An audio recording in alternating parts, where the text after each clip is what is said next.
Hormuz കടലിടുക്ക് പൂർണ്ണമായും തുറന്നിരിക്കുന്നു എന്നാണ് ഇറാന്റെ വിദേശകാര്യമന്ത്രിയായ അബ്ബാസ് അറാഖ്ചി പറയുന്നത്.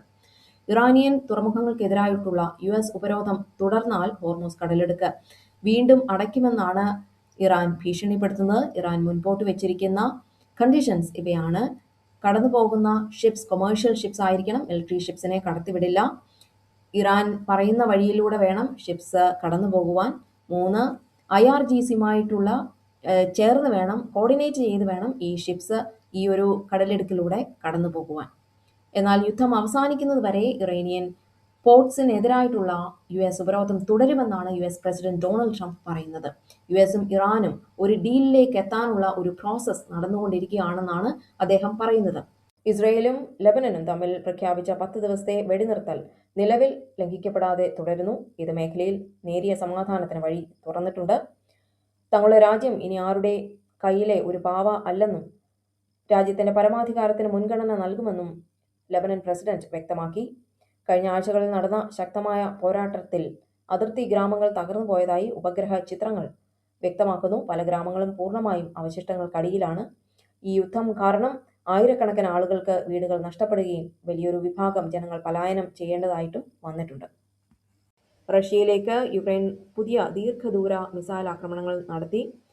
ഇതിന് മറുപടിയായി യുക്രൈനെ സഹായിക്കുന്ന യൂറോപ്യൻ രാജ്യങ്ങൾക്കെതിരെ റഷ്യൻ ഭരണകൂടമായ ക്രെംലിൻ ശക്തമായ മുന്നറിയിപ്പ് നൽകിയിരിക്കുന്നു. യുക്രൈന് ആയുധങ്ങളും പിന്തുണയും നൽകുന്നത് തുടർന്നാൽ ഗുരുതരമായ പ്രത്യാഘാതങ്ങൾ നേരിടേണ്ടി വരുമെന്നാണ് റഷ്യ ഭീഷണിപ്പെടുത്തുന്നത്. ടേണിംഗ് പോയിന്റ് USA സ്ഥാപകനും അമേരിക്കൻ പ്രസിഡന്റ് ഡൊണാൾഡ് ട്രംപിന്റെ അടുത്ത അനുയായിയുമായ ചാർലി കിർക്കിനെ കൊലപ്പെടുത്തിയെന്ന ആരോപണം നേരിടുന്ന ടൈലർ റോബിൻസൺ തനിക്ക് നീതിയുക്തമായ വിചാരണ ലഭിക്കുന്നതിനായി കോടതി മുറിക്കുള്ളിൽ ക്യാമറകൾ അനുവദിക്കരുതെന്ന് കോടതിയിൽ അഭ്യർത്ഥിച്ചിരിക്കുന്നു. മാധ്യമങ്ങളുടെ സാന്നിധ്യവും ദൃശ്യങ്ങൾ പുറത്തുപോകുന്നതും ജൂറിമാരെയും വിചാരണയെയും സ്വാധീനിക്കാൻ സാധ്യതയുണ്ടെന്നും അത് തന്നെ പ്രതികൂലമായി ബാധിക്കുമെന്നാണ് അദ്ദേഹത്തിന്റെ ലോയേഴ്സ് വാദിക്കുന്നത്. ഐറിഷ് കോടതികൾ പുറപ്പെടുവിച്ച വാറന്റ് പ്രകാരം ക്രൈം മേധാവിയായ ഡാനിയൽ കിനാഹനെ ദുബായിൽ അറസ്റ്റ് ചെയ്തിരിക്കുന്നു. ലോകം തിരയുന്ന കുറ്റവാളികളിൽ ഒരാളായ ഡാനിയൽ കിനാഹനെ ദുബായ് പോലീസാണ് പിടികൂടിയത്. അയർലൻഡിലെ ഏറ്റവും വലിയ മയക്കുമരുന്ന് മാഫിയയായ കിനാഹൻ ഓർഗനൈസേഷന്റെ തലവനായാണ് ഇദ്ദേഹം അറിയപ്പെടുന്നത്. മയക്കുമരുന്ന് കടത്ത്, ആയുധക്കടത്ത്, കൊലപാതകങ്ങൾ, കള്ളപ്പണം വെളുപ്പിക്കൽ തുടങ്ങി നിരവധി ഗുരുതരമായ കുറ്റകൃത്യങ്ങൾ ഇയാൾക്കെതിരെയുണ്ട്.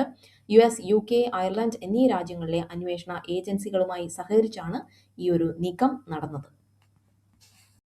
British prime minister Keir Starmer രാജിവെക്കണമെന്ന് ആവശ്യപ്പെട്ട് പ്രതിപക്ഷം ശക്തമായി രംഗത്തെത്തിയിട്ടുണ്ട്. എന്നാൽ ഈ ആവശ്യത്തെ അദ്ദേഹം ശക്തമായി പ്രതിരോധിക്കുകയാണ്.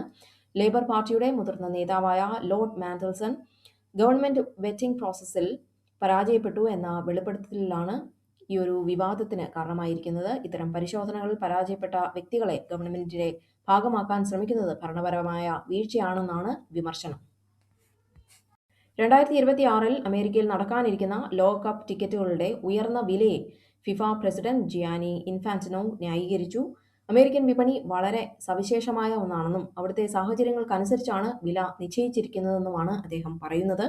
ടിക്കറ്റ് നിരക്ക് സാധാരണക്കാർക്ക് താങ്ങാവുന്നതിലും അധികമാണെന്ന് ലോകമെമ്പാടുമുള്ള ഫുട്ബോൾ ആരാധകർ പരാതിപ്പെടുന്നതിനിടയിലാണ് ഇൻഫാന്റിനോയുടെ ഈ ഒരു പ്രതികരണം. അമേരിക്കൻ പ്രസിഡന്റ് ഡൊണാൾഡ് ട്രംപ് IRSനെതിരെ നൽകിയ $10 ബില്യൺ നിയമ പോരാട്ടം ഇപ്പോൾ വലിയ വിവാദങ്ങൾക്ക് വഴിതെളിച്ചിരിക്കുകയാണ്. കേസ് കോടതിക്ക് പുറത്ത് ഒത്തുതീർപ്പാക്കാൻ ട്രംപിന്റെ അഭിഭാഷകർ നീതിന്യായ വകുപ്പുമായി ചർച്ചകൾ തുടങ്ങിക്കഴിഞ്ഞു എന്ന് കോടതി രേഖകൾ വ്യക്തമാക്കുന്നു. ഈ ഒത്തുതീർപ്പ് ചർച്ചകളിൽ വലിയൊരു താൽപര്യ വൈരുദ്ധ്യം ഉണ്ടെന്നാണ് വിദഗ്ധർ ചൂണ്ടിക്കാട്ടുന്നത്. കാരണം പ്രസിഡന്റ് എന്ന നിലയിൽ ട്രംപിന്റെ നിയന്ത്രണത്തിലുള്ള ഒരു വിഭാഗവുമായാണ് അദ്ദേഹം സ്വന്തം കേസിൽ ഒത്തുതീർപ്പ് ഉണ്ടാക്കുന്നത്. സ്വന്തം അധികാരം ഉപയോഗിച്ച് വ്യക്തിപരമായ നേട്ടമുണ്ടാക്കാനും പൊതുമുതൽ സ്വന്തമാക്കാനും ട്രംപ് ശ്രമിക്കുന്നു എന്നാണ് വിമർശകർ ആരോപിക്കുന്നത്. നീതിന്യായ വ്യവസ്ഥയുടെ സുതാര്യതയെ ഇത് ബാധിക്കുമെന്നും പലരും കരുതുന്നു. ലോക്സഭയിൽ ഭരണകക്ഷിയായ NDA സർക്കാരിന് വലിയൊരു രാഷ്ട്രീയ തിരിച്ചടി നേരിട്ടിരിക്കുന്നു. വനിതാ സംവരണത്തെ മണ്ഡല പുനർനിർണയവുമായി ബന്ധിപ്പിക്കുന്ന ഭരണഘടനാ ഭേദഗതി ബില്ലാണ് പരാജയപ്പെട്ടത്. ഭരണഘടനാ ഭേദഗതിക്ക് ആവശ്യമായ 3-2 ഭൂരിപക്ഷം സഭയിൽ ലഭിക്കാത്തതിനെ തുടർന്നാണ് ബില്ല് തള്ളപ്പെട്ടത്. ഈ ബില്ല് പരാജയപ്പെട്ടത് ഇന്ത്യൻ ഭരണഘടനയുടെ വിജയമാണെന്ന് രാഹുൽ ഗാന്ധി വിശേഷിപ്പിച്ചു. സംസ്ഥാനങ്ങളുടെ അവകാശങ്ങളെ ഹനിക്കുന്ന നീക്കത്തിനുള്ള തിരിച്ചടിയാണിതെന്ന് പ്രതിപക്ഷം കരുതുന്നു. കേന്ദ്ര സർക്കാരിനെ സംബന്ധിച്ചിടത്തോളം ഇതൊരു കറുത്ത ദിനമാണ് എന്ന് പ്രിയങ്ക ഗാന്ധി പ്രതികരിച്ചു. ബില്ല് തടഞ്ഞതിലൂടെ പ്രതിപക്ഷം നാരീശക്തിയെ വഞ്ചിച്ചുവെന്ന് BJP ആരോപിച്ചു. ഇതിനെതിരെ ഇന്നു മുതൽ രാജ്യവ്യാപകമായി പ്രതിഷേധ പ്രകടനങ്ങൾ നടത്തുമെന്ന് BJP പ്രഖ്യാപിച്ചിട്ടുണ്ട്. രാഹുൽ ഗാന്ധിയുടെ പൗരത്വവുമായി ബന്ധപ്പെട്ട തർക്കത്തിൽ അന്വേഷണം നടത്താൻ അലഹബാദ് ഹൈക്കോടതി പോലീസിന് നിർദ്ദേശം നൽകി. രാഹുൽ ഗാന്ധിക്ക് ബ്രിട്ടീഷ് പൗരത്വമുണ്ടെന്നും ഇത് മറച്ചുവെച്ചാണ് അദ്ദേഹം ഇന്ത്യയിൽ തിരഞ്ഞെടുപ്പുകളിൽ മത്സരിച്ചതെന്നുമാണ് പ്രധാനപ്പെട്ട ആരോപണം. ഇന്ത്യയിൽ ഇരട്ട പൗരത്വം അനുവദനീയമല്ല. ദീർഘകാലമായി നിലനിൽക്കുന്ന ഈ പരാതിയിൽ സത്യാവസ്ഥയുണ്ടോ എന്ന് കണ്ടെത്താനാണ് FIR രജിസ്റ്റർ ചെയ്ത് അന്വേഷിക്കാൻ കോടതി ആവശ്യപ്പെട്ടത്. ലോക്സഭയിൽ വനിതാ സംവരണ ബില്ല് പരാജയപ്പെട്ടതിന് പിന്നാലെ വന്ന ഈ കോടതി ഉത്തരവ് രാഷ്ട്രീയ വൃത്തങ്ങളിൽ വലിയ ചർച്ചകൾക്ക് വഴിയൊരുക്കിയിട്ടുണ്ട്.